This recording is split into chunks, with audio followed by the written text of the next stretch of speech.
Yellow bulb fingers spread across the windowsill, counting backwards from Tuesday.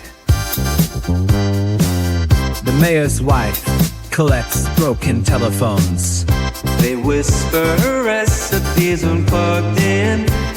My uncle's thermostat speaks to medieval riddles, while the refrigerator plots revenge. Spoon-shaped thoughts crystallize on the ceiling.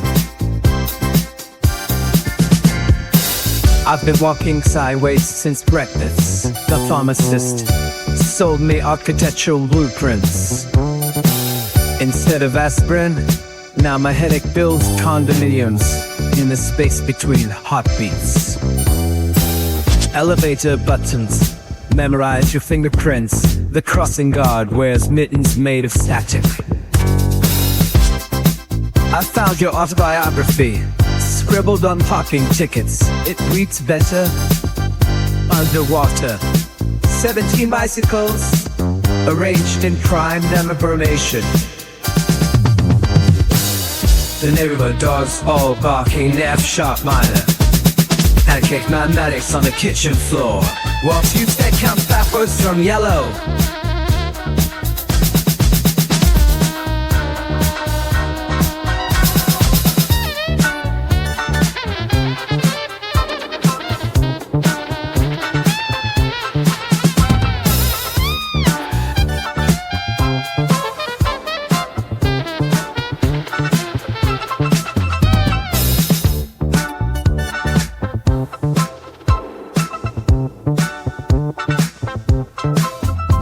Garage door remembers your childhood, but refuses to testify.